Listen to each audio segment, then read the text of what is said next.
అందరికీ నమస్తే. మీ జర్నలిస్ట్ దేవసేన. తప్పుకున్న సింధు గారండి. గాయంతో ఈ సీజన్లో దూరం. భారత బ్యాడ్మింటన్ అగ్రశ్రేణి షట్లర్ 2 సార్లు ఒలింపిక్ పతక విజేత పివి సింధు గారు ఈ ఏడాది పీడబ్ల్యూఎఫ్ టూర్ సీజన్కు దూరమైంది.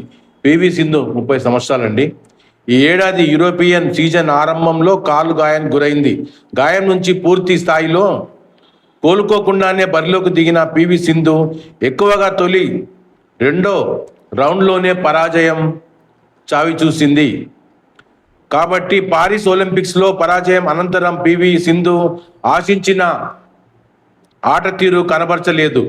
ఇండియా ఓపెన్ సూపర్ 750 ప్రపంచ ఛాంపియన్షిప్స్ సహా చైనా మాస్టర్ సూపర్ 750లో క్వార్టర్ ఫైనల్కు చేరుకోవడమే ఈ సీజన్లో సింధు అత్యుత్తమ ప్రదర్శన. చివరగా నీరుడు డిసెంబర్లో Syed Modi international super 300 title సాధించిన పివి సింధు గారు వచ్చే ఏడాది పునరగమనంపై గురిపెట్టింది.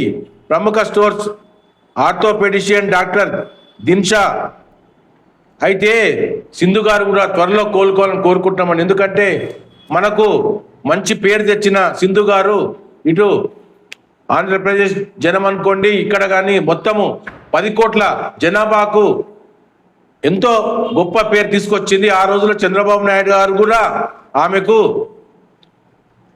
బహుమతి ఇవ్వడం జరిగింది. అట్లాగే ఇప్పుడు కూడా జనాలందరూ వెయిట్ చేస్తున్నారు. కాబట్టి మేము కూడా అందరము ఆ దేవుణ్ణి మీకోసం ప్రేయర్ చేస్తూ త్వరగా మీరు కోలుకొని మళ్ళీ ఈ యొక్క ఆటలో పాల్గొంటారని వేడుకుంటూ మీ జర్నలిస్ట్ దేవసేన.